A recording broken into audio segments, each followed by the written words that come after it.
If you want to be more persuasive in your service-based business, this is the video for you. Whether you're running a 5 or 6 or even 7-figure business, the next time when you want to persuade, don't make the mistake of just focusing on information. People just don't buy information anymore like they used to. Nobody downloads a PDF document and then reads it, especially if it's like a 20-page PDF anymore. Nobody gets your lead magnet just for information. They want something more and beyond. So what we do with our clients is we tell them, don't focus on the information transfer, focus on the belief transfer. And the difference between the two matters. Let me explain. If you focus on information transfer, the trust will be low. If you focus on belief transfer, the trust will be higher. If you focus on information transfer, you'll be seen as a commodity because AI and everybody can do the same or say the same thing. But if you focus on belief transfer, then there's deeper meaning and a relationship being built between you and the person. So move away from information transfer and focus on belief transfer. Now, this philosophy, way of looking at things it extends beyond just sales. In the sales conversation that you have with a client, it's also for your marketing. So we also want to look at the beliefs that we want people to get. So how I like to do it, and I'm going to get to the framework later on, is by using this framework for our clients. We've scaled from 0 to 5 to 6 figures and beyond, and it's cool. It's gotten them results, it's gotten us results, and we've also managed to land clients who are CEOs of billion-dollar organizations, top group financial services directors, head of insurance companies, and more. And to this date, we've trained people across 19 countries. And I'd love to share it with you. All right, so if you take a look at what I have here, I'm not sure if you can see it. Let's move this a little bit. Take a look at what we have. We will draw a straight line in between the two, right? So the first and the common way, or the old way, is what we call information transfer.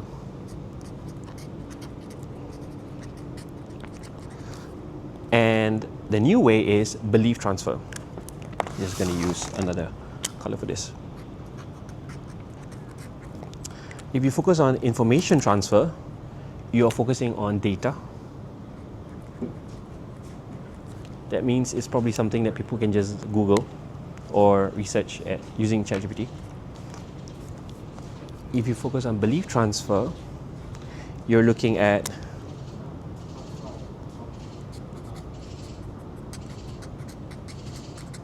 meaning. Beliefs focuses on meaning, and when you focus on meaning, you build a relationship with the person. If you focus on data, you're seen as just a commodity. So what you want to do is you want to focus on what it means for a person. So for example, if you were to sell them, let's say your agency service, let's say SEO services, you could just say, hey, our service gets you from 100 clicks to 1,000 clicks. That's 10x. That's great, the data is great, but data alone won't convert someone to say, yeah, I want to choose you, I want to buy you. What you want is belief, you want meaning. So you should follow up with something along the lines of, so what that means for you is that you'll be able to see more clicks and more people will see you and you'll get more conversations. So imagine waking up every single week and us giving you hundreds of people to talk to versus now how many people do you see? Well, 1, 2. Imagine next week you get 10 people every day for the next 7 days. Isn't it amazing? Yeah, so what it means for a person is more meaningful for the person because you're making it relevant to the specific context. And a lot of people miss this. They focus too much on the data and they forget that people don't convert or buy into you, join your team, buy a service, sign on dotted line, buy your service-based business based on data alone. They buy because of what it means to them. It also means that you need to figure out what motivates a person and what makes them tick. And if you know what makes a person tick, then it's amazing. You got everything. You got a lot of things going for you. Right. So the second thing that information people like to focus on is features. Right? If you focus on information, you will look at the features. If you focus on beliefs, you will look at consequences. Yeah, just like the show John Wick, right? It's consequences. Okay. If you focus too much on features, then it's like a lot like saying, hey, here's the iPhone, and the iPhone has 256 gigabytes of memory, versus saying, hey, here's the iPhone, now you have 10,000 songs in your pocket. It's amazing. So the difference between that and if let's say you're a service-based business, you could be like, oh, okay, we run a helper agency, and we have qualified helpers for your home, right? To do laundry, to do cleaning. Instead, you say, hey, we have qualified helpers who can give you a peace of mind so that you can take 10 hours off every single week to focus on what truly matters, right? So the consequences are larger and bigger. Okay, information transfer, you focus a lot on, okay, spelled it wrongly, logic, but belief transfer, we focus a lot on emotion and logic. So I'll just say emotion and logic. So this goes back to research. Neuroscientist Daniel Kahneman, Nobel laureate, I think in economics, right? He wrote the book Thinking Fast and Slow, and I think he's from Yale, or is it Harvard? And the professor said that he did some research, and he said that the system 1 is system 2 in your brain, and system 1 is, the intuitive part of your brain. System 2 is the analytical, it requires data. A lot of people think that to convince someone you need to give logic, give statistics, right? So logos in rhetoric. So that means you give them the charts, the graphs. Next quarter we're going to make a 3x return, but you don't couple it with the emotion and what that means. So you need to get them to feel something about the data. So for example, if let's say you're pitching to an investor and you want them to give you $10,000 and you are running a non-profit, for example, you say, hey, you know what, Mr. So-and-so, Mrs. So-and-so, if you were to give us the $10,000, we're going to help 100,000 people in this flood-stricken area. And with that money, we're going to help Mr.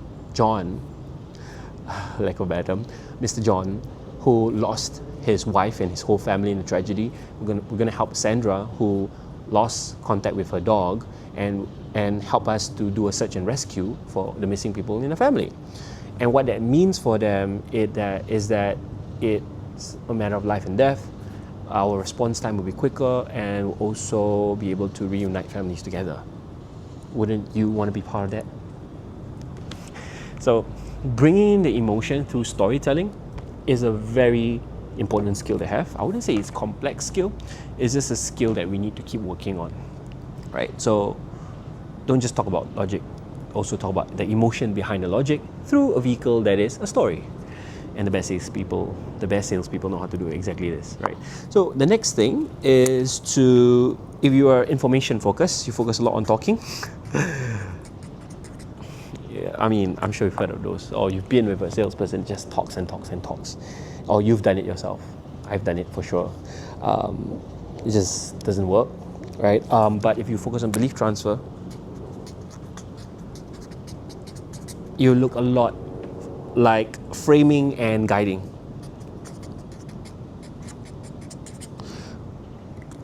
Framing and guiding is super important because beliefs don't get transferred because you're talking.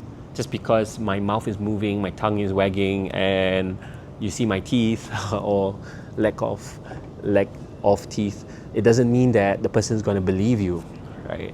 The key is not the talking. The key is to frame what you're saying and to guide them along. So for example, if you're to sell an insurance policy, for example, I wouldn't just talk about how the policy will give them $1 million by the time they retire. I would say something along the lines of, what's your goal for retirement? Question. And then they'll say, oh, my goal is to retire with $1 million. Okay, then I'll ask them a question. Okay, if you could get the $1 million for your retirement, what would that mean for you?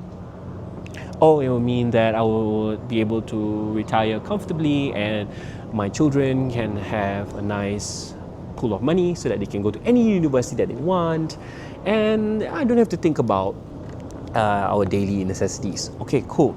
So if I can help you retire $1 million, provide for your family and their daily necessities, if I can help you get your students get your kids into the school that they want, the dream school that they want, how would that make you feel? How would that help you? Wow, that would be amazing. Oh, what about that do you connect with? So the idea is to guide them through questioning, and we like to call this tactical questioning or tactical empathy. Maybe the term tactical empathy is a little bit too self-centered, but we deploy empathy, we listen, and we truly try to understand what the person is saying, and we guide them along. We frame it, and then we guide them along the journey. We don't just talk and talk. So if you focus on belief transfer, you're focusing on guiding, and you're focusing on framing. If you focus on information transfer, you're just talking. And of course, if you focus on information transfer, what you're focusing on is to be heard.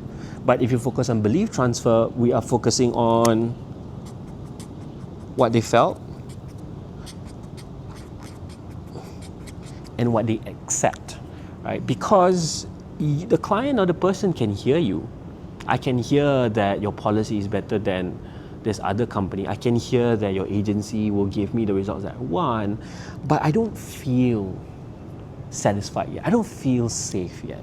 So it's an emotion that they need to feel in order for them to go ahead with you. So a great question to consider asking is, what does it take for us to be the one to serve you and make you feel that we are the one that you want to work with? So ask them for their criteria. What do they want to feel, right?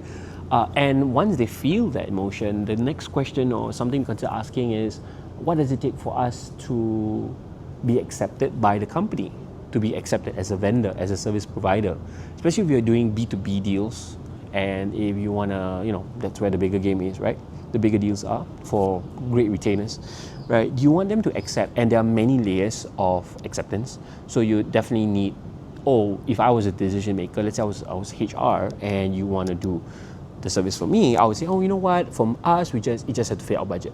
But my boss needs to see that it will get us to the goal that we want, to be ahead of our competitors. Okay, great. But I need to get clearance from procurement to make sure that it's within our window. But I need to make sure that finance says the budget is within the limit. But so many departments will have their own criteria, like checkbox of what they need to accept you as a service provider. So a great question to ask is, what would need to happen for the finance department to say yes? What would need to happen for your CEO or your board members to say yes? And then now what's going on is you're guiding your framing, but you're getting them to think of the answers for you, and you're getting them to give you the way to close them. So the next time when you focus so much on information transfer, you realize that it's like hitting a wall. Like you're talking, you're being heard, but they don't accept it, they don't feel anything, there's nothing that moves in them. It's probably because you're focusing too much on the information transfer. And guys, with Claude, with ChatGPT, and all these other AI tools, as a service-based business, as a service provider, we cannot compete based on information transfer anymore. That's done and dusted. It's 2026. We have to focus on belief transfer, because what will never change will be the human being, and what constitutes the human being is the belief systems. Their beliefs might change, but if you know how to diagnose their belief systems and get them to shift their belief system, then that's great.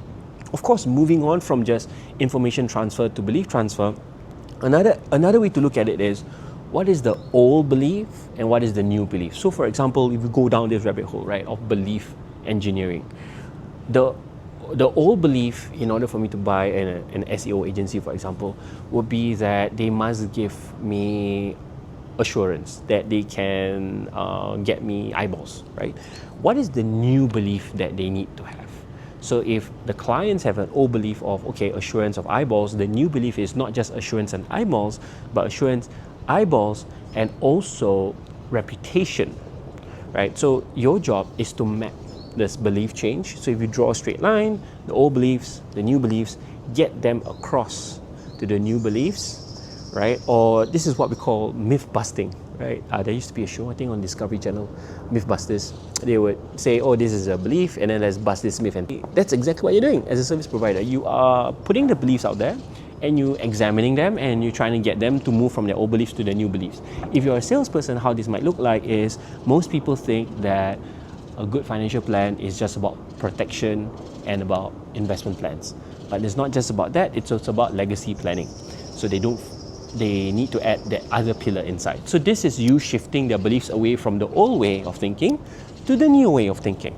In fact, if you were to do this for your sales conversations, your marketing platforms, you'd realize that it's really effective, because human beings who always need to see a change, and whether they are going to join you if you're trying to recruit them, whether they're going to buy from you, they're going to sign on dotted line, you need to move them by moving their beliefs. As long as the human being does not shift their beliefs, there will be no change in their behavior, right? Even if there's a change in their behavior, it probably won't be sustainable.